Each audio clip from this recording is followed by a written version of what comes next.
السلام علیکم۔ ماحولیات اور ہم اور موسمیاتی تبدیلی کے ایک اور پروگرام کے ساتھ آپ کی خدمت میں حاضر۔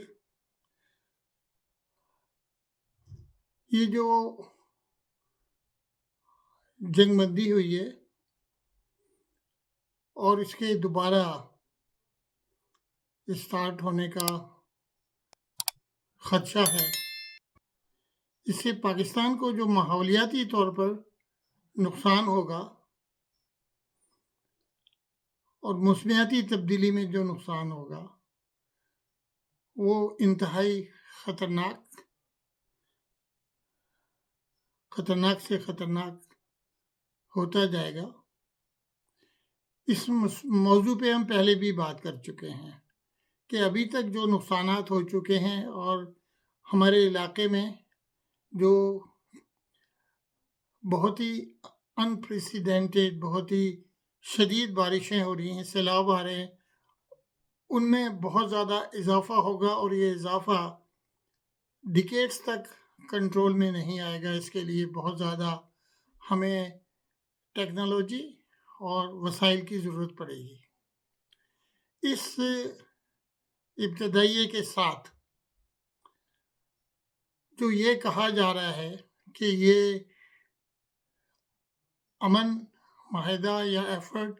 فیل ہو گیا ہے، یہ میرا خیال ہے کہ صحیح تجزیہ نہیں ہے۔ ہر وہ اقدام یا ایفرٹ جو آپ کرتے ہیں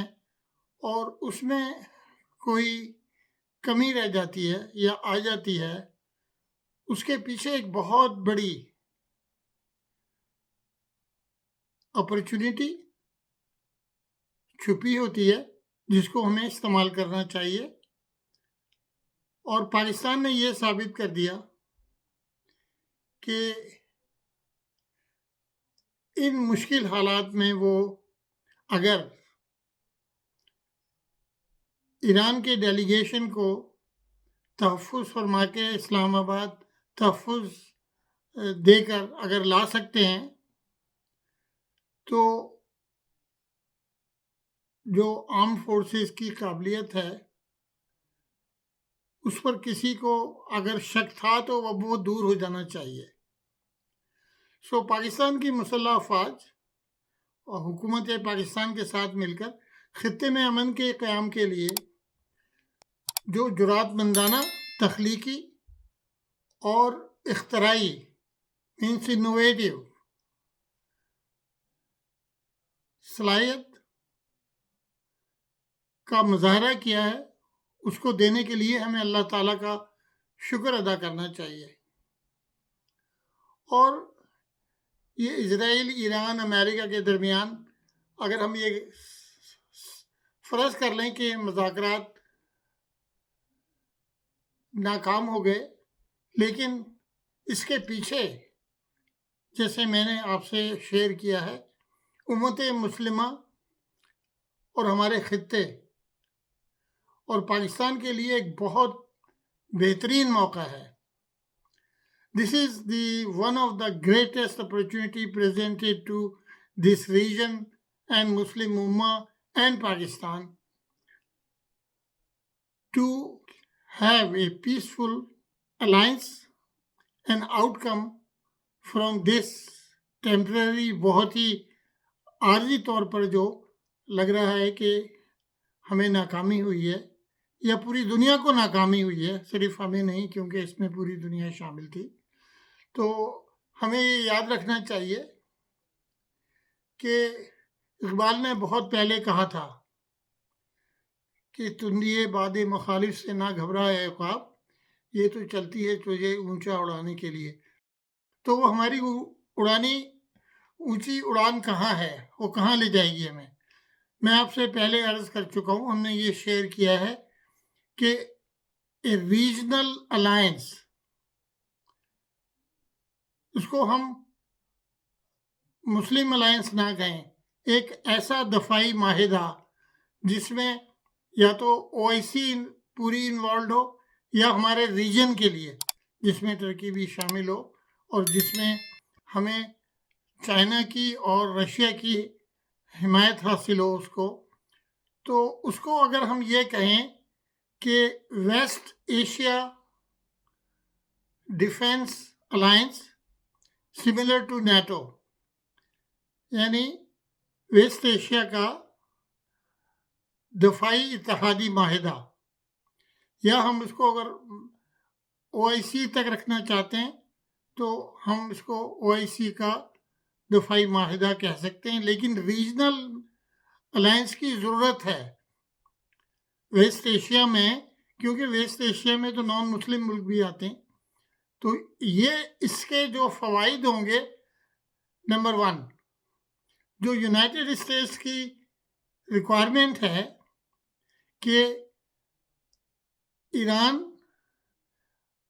نیوکلیر آرمز نہ بنائے،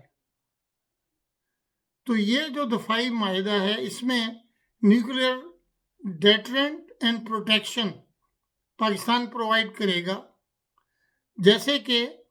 امریکہ نے نیٹو کو پرووائڈ کیا تھا اور 5 ملکوں میں انہوں نے اپنے ایٹامک ویپنز رکھے ہوئے ہیں، وہ ابھی بھی رکھے ہوئے ہیں، لیکن وہ آپریٹ کرنے کا فائنل ڈیسیشن امریکہ کے پاس ہے. تو اگر ہم ایک ڈیفینس الائنس بنائیں پاکستان، کیونکہ پاکستان اس کو لیڈ کر سکتا ہے، اس سے یہ ہوگا کہ نمبر 1 ایران کو نیوکلیر ویپن بنانے کی ضرورت نہیں پڑے گی، اور اس سے جو تحفظ ہے امریکہ کو، اسرائیل کو، وہ پورا ہو جائے گا، وہ ختم ہو جائے گا. اس کے بعد ان کو کوئی شک نہیں رہے گا کہ ایران اور کوئی بھی اس ڈیفینس پیکٹ کا، اس الائنس کا کوئی بھی ملک نیوکلیر ویپن نہیں بنائے گا، کیونکہ جو نیوکلیر ڈیٹرنٹ ہے، جو نیوکلیر تحفظ ہے، وہ پاکستان پرووائڈ کرے گا اس ڈیفینس پیکٹ میں. دوسری کنڈیشن کہ اسٹریٹ آف ہرمز، آبنائے ہرمز سے فلو آف میری ٹائم ٹریفک پرانی طرح سے بحال ہو جائے. تو یہ اس ڈیفینس پیکٹ کی ذمہ داری ہوگی کہ اس آبی راستے کو محفوظ بنانے کے لیے جو پروٹیکشن پرووائڈ کرے گا، اور وہ پروٹیکشن، کیونکہ کوئی بھی ملک کہیں سے بھی including those who are behind this war, no names, because ہمارا تو یہ ہے کہ امن کیسے قائم ہوگا. تو اس کے لیے جو ٹریفک ہے اس گزرگاہ میں سے، جس میں سے کہ 25 سے 30% پیٹرول جاتا ہے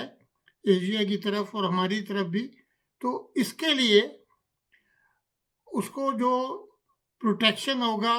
وہ یہ الائنس مہیا کرے گا. اس سے کیا ہوگا کہ ایک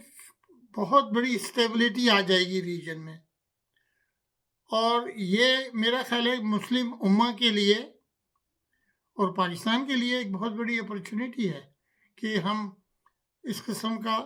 ایک الائنس، معاہدہ جتنا جلدی ہو سکے کریں، تاکہ ہم جنگ کے مزید خطرے کو ٹال سکیں. اسی کے ساتھ ایک مرتبہ پھر ہمیں اللہ تعالیٰ کا شکر ادا کرنا چاہیے کہ اس نے پاکستان کو یہ صلاحیت دی ہے کہ وہ اس قسم کا بین الاقوامی امن معاہدے کی کوشش کرے، اور اس کے بعد اس کا دوسرا راستہ، جس میں کہ کسی کو کوئی اعتراض نہیں ہونا چاہیے، وہ یہ ہے کہ ایک regional defence alliance, we should control the strait of Hormuz and also provide nuclear protection to the region. اس سے ساری ہماری مشکلات حل ہو جائیں گی. اور اسی کے ساتھ پھر سے میں آپ کو توجہ دلاتا ہوں اقبال کے اس پیغام سے کہ تندیے باد مخالف سے نہ گھبرائے عقاب، یہ تو چلتی ہے تجھے اونچا اڑانے کے لیے. تو یہ ٹائم ہے اونچی اڑان کا، اور ہمیں اس پہ عمل کرنا چاہیے. اس دعا کے ساتھ کہ ہم اس فرض کو پائے تکمیل تک پہنچا سکیں گے. میں آپ کو اللہ حافظ کہتا ہوں. اللہ حافظ. پاکستان زندہ باد.